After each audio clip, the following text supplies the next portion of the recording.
Bonjour à toutes et à tous.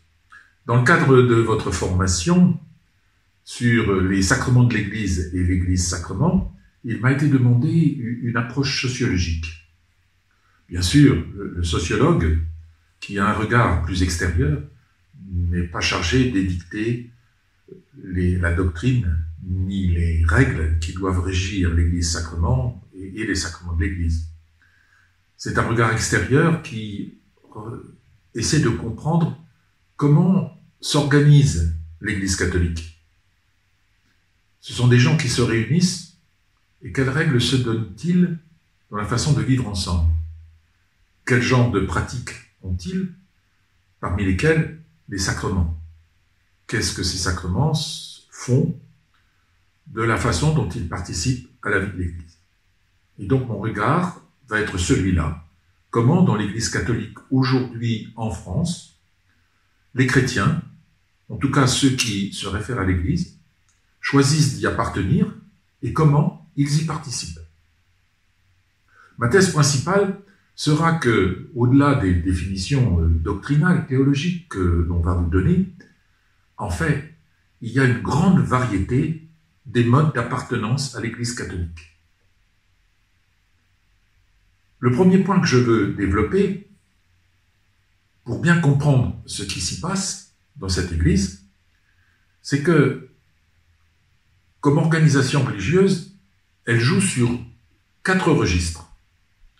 Le premier registre, c'est celui de l'adhésion à des vérités de foi, à des dogmes. Jésus-Christ est le Fils de Dieu.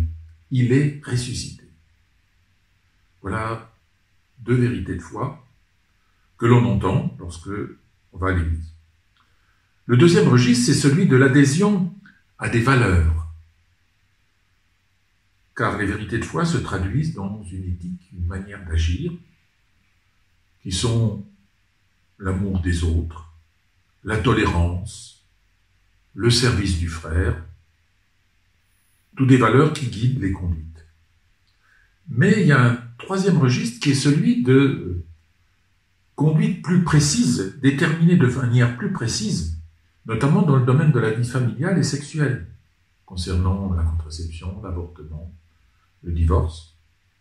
Enfin, il y a un 4e registre, qui est celui de la mise en œuvre de rites, comme les sacrements par exemple.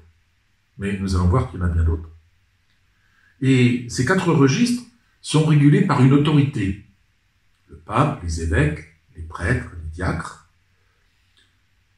Cette autorité vise à ce que tout cela soit cohérent, soit articulé les uns aux autres, et détermine par là ce qu'on pouvait constater dans le passé, des parcours, des adhésions qui étaient toutes semblables à peu près les unes aux autres. Or, ce qui caractérise notre époque, l'actualité, c'est qu'il y a maintenant une individualisation poussée qui fait que chacun, parmi ces 4 registres, va chercher ce qui lui convient et néglige un certain nombre d'autres points. On a l'impression que ça fonctionne comme un supermarché du religieux. Voilà, l'Église catholique, c'est un supermarché, on vient y chercher, dans l'ordre que l'on veut, au moment que l'on veut, des choses qui vous conviennent pour vivre ce qui est la dimension proprement religieuse, c'est-à-dire le lien avec quelque chose qui vous dépasse, avec une transcendance. Et c'est comme un bricolage. Chacun bricole son système de croyance, de pratique, d'adhésion à des vérités de foi, à des valeurs. Et ce qui est intéressant de voir, c'est que ce bricolage peut être évolutif. C'est-à-dire que le montage qui avait été conçu à une période de la vie, eh bien, quelques années plus tard, le montage a changé. On n'adhère plus aux mêmes choses, on ne pratique plus les mêmes choses, on participe à certains rites auxquels on ne participait pas autrement, ou on a abandonné certains rites auxquels on participait autrefois. Donc une individualisation poussée, et qui est liée à une désinstitutionnalisation. Je parlais de parcours tout à l'heure. Cette désinstitutionnalisation, elle est accentuée par le fait que l'autorité qui est chargée de réguler tout cela, le pape, les évêques, les prêtres, les diacres, et qui veillait à assurer la cohérence des 4 registres, eh bien, notamment pour ceux qui sont à la base, les prêtres, pour une bonne part, se raréfie. Et donc, du coup, il y a un partage des tâches pour veiller à cette organisation et cette cohérence de l'organisation ecclésiale qui se diversifie aussi. Et au niveau des rôles que doivent jouer chacun, les laïcs, les prêtres, les diacres, l'évêque, eh bien, on voit bien que tout ça n'est plus toujours très clair et conduit à des problèmes relationnels. Voilà le premier point que je voulais développer. Le deuxième point que je veux développer, puisqu'on doit parler des sacrements de l'Église, c'est qu'effectivement, dans l'Église catholique, il y a une dimension rituelle, hein, le registre, le 4e, qui est tout à fait importante. Et au niveau de ces rites, de cette dimension rituelle, eh bien, officiellement, c'est centré sur 7 sacrements. Dans la réalité, c'est pas tout à fait comme cela que ça se passe quand on observe la façon dont ça fonctionne dans l'Église. En réalité, c'est beaucoup plus divers. C'est le deuxième point que je veux développer. C'est que si effectivement le baptême, l'Eucharistie, je dirais plutôt la messe, et le mariage sont bien présents, quand on parle de la confirmation, quand on parle du sacrement de pénitence, de celui de l'ordre, du sacrement des malades, pour diverses raisons, ils sont beaucoup moins présents à la conscience de ceux qui se tournent vers l'Église. Ils ont subi un certain effacement. Mais on peut dire que cette dimension rituelle, on la retrouve dans quelque chose qui est au niveau du baptême, de la messe et du mariage, comme les obsèques.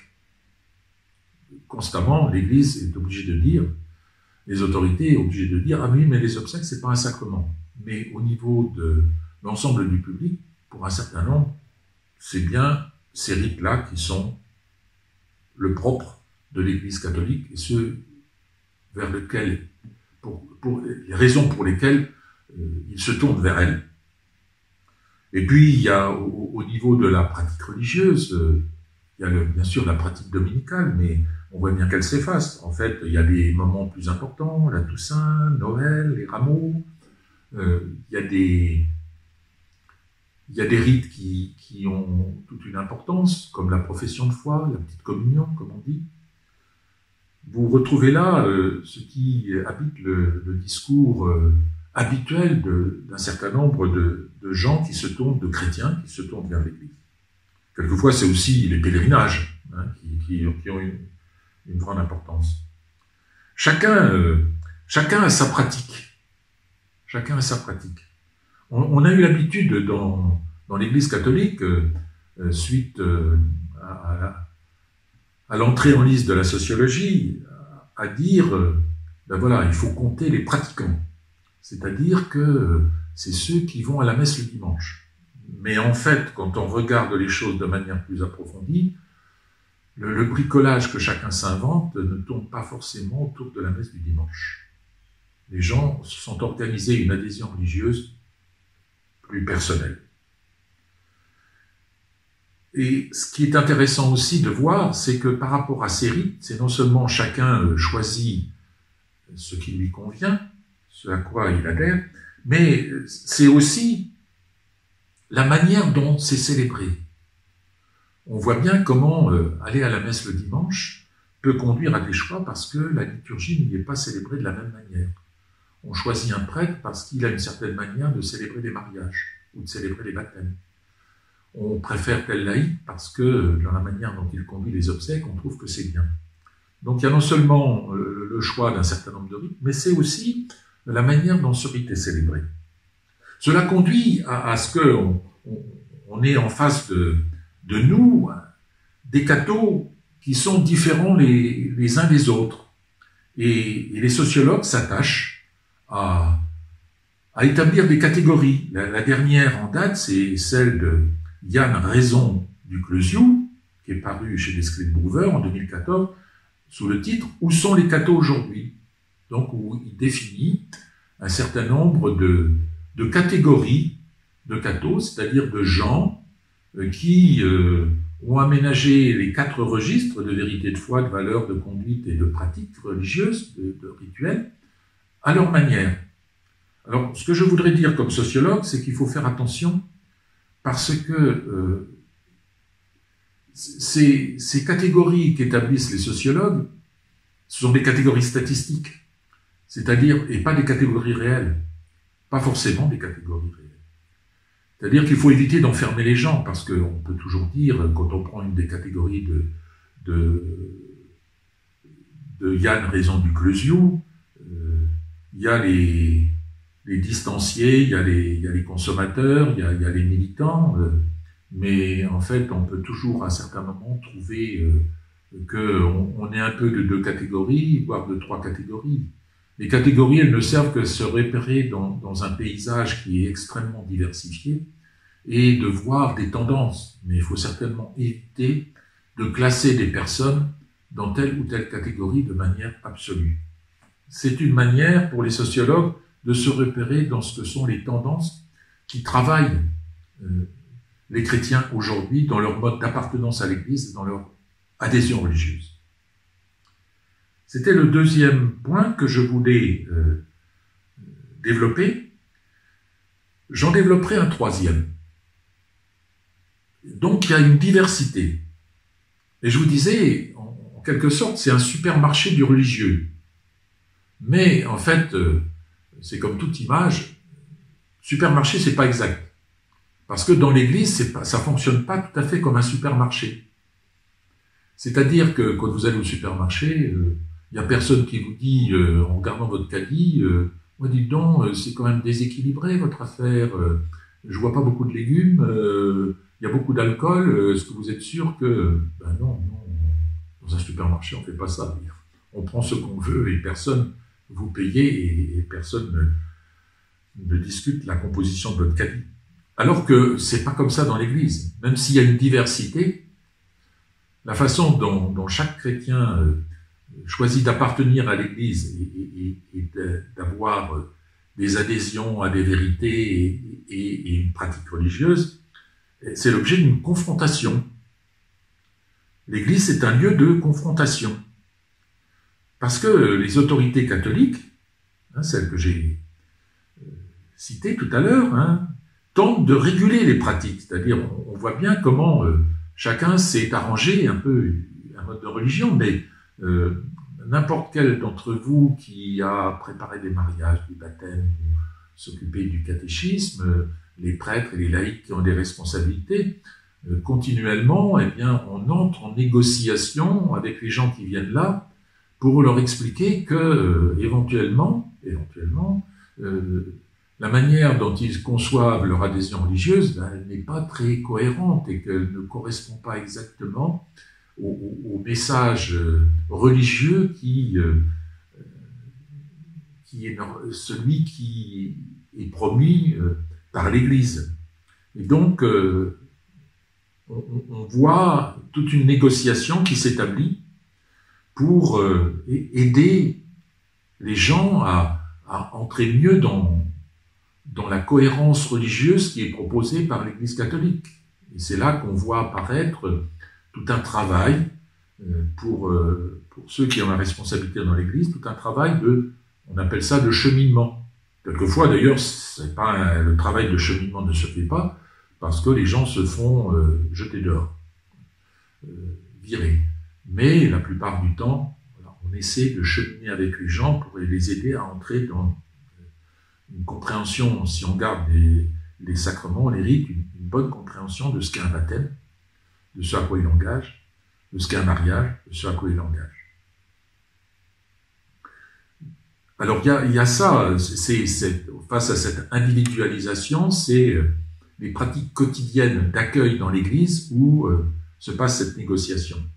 Mais on voit aussi, du fait de cette diversification, apparaître des choses qui sont plus de l'ordre de l'affrontement. Parce que quelquefois, les catégories statistiques, hein, les traditionalistes, les classiques, les observants, deviennent des groupes réels, et pas simplement statistiques. C'est-à-dire que, ils vont s'affronter sur la manière dont l'Église doit se conduire et ce qu'elle doit proposer. Alors ça peut se passer au niveau d'une paroisse, ça peut se passer au niveau d'un diocèse, ça peut se passer au niveau de l'Église de France, mais on voit bien comment se constituent à ce moment-là des gens qui ont tous, je dirais, un peu la même attitude qui est celle de militance pour essayer de faire valoir dans l'Église ce qui, à leurs yeux, est le plus important. Alors, ils le font en fonction des capacités qu'ils ont, des ressources dont ils disposent. Ça peut être économique, hein, au travers de l'argent. Je paye mon denier de l'Église ou je ne le paye pas. Ça peut être social, c'est-à-dire la capacité à mobiliser le plus de gens possible. Et souvent, c'est aussi au niveau culturel, c'est-à-dire, je vous explique moi pourquoi je pense que la manière que j'ai de voir l'Église et son fonctionnement, c'est la vérité. Et donc, on voit des affrontements où on est plus à mettre en avant l'engagement social, ou alors plus les actes de dévotion, la pratique religieuse. On met plutôt en avant une morale sociale. Dans d'autres cas, c'est une morale sociétale. C'est sur les questions de bioéthique. On voit plus l'Église comme une hiérarchie, d'autres la voient plus comme une démocratie. Certains sont très attachés à la tradition, d'autres voudraient qu'on soit plus dans la modernité. Le monde est plutôt rejeté, dans d'autres cas, est plutôt à écouter. Vous voyez bien comment se constituent peu à peu des groupes autour de l'articulation de ces différentes dimensions, et ces groupes vont s'affronter. Alors, comment cet affrontement se passe-t-il? Il y a déjà l'autorité religieuse qui peut tenter de canaliser, mais quelquefois, c'est même à l'intérieur de l'autorité religieuse que des dissensions se créent. Et là, c'est là qu'on voit comment des formes, est-ce qu'on peut le dire, des formes de violence, des formes d'exclusion, des formes de dévalorisation, de marginalisation existent avec le sentiment qui peuvent exister chez certains que tout est en train de fiche le camp, la perte de ce qui était les valeurs auxquelles vous croyez, de ce qui était la manière dont l'Église devait se situer par rapport au monde, et d'autres qui peuvent avoir un sentiment de revanche, un sentiment de supériorité, qu'ils vont arriver à reprendre le dessus. Vous voyez bien tout ce qui peut se passer. Et le sociologue se dit, apparemment, dans cette organisation religieuse, ça se passe comme dans toutes les autres organisations, c'est-à-dire les affrontements déploient à certains moments des formes de violence. Bien sûr, on ne sort pas un revolver, mais voilà, parce que ça ne se fait pas, et puis non, c'est pas sur ces logiques-là qu'on se situe, mais quand même avec des formes de violence. Et le sociologue a envie de dire, mais finalement, dans l'Église catholique, on parle de l'interreligieux, on parle de l'œcuménisme avec les autres confessions chrétiennes, mais quelquefois, l'œcuménisme catholique, c'est aussi apparemment, je dis ça avec un peu d'humour, hein, l'œcuménisme catholique, c'est aussi un enjeu important, hein, arriver à ce que tout le monde puisse parler ensemble et s'accueillir. Et puis, d'autant que, je terminerai par là, quand même, dans l'Église catholique, on a mis la barrière haut. On a des ambitions. C'est-à-dire qu'il s'agit de constituer le corps du Christ. Il s'agit d'établir une communion. Mais quand on voit comment, en fait, elle est affrontée, comme toute organisation, à des formes de dissension, de conflit, d'affrontement, eh bien, je me dis, oui, il y a quand même là un enjeu important à relever, et une ambition dont il faut réfléchir si on est capable de l'atteindre ou pas. Voilà ce que l'horrible sociologue voulait vous partager ce matin en introduction de votre journée de formation.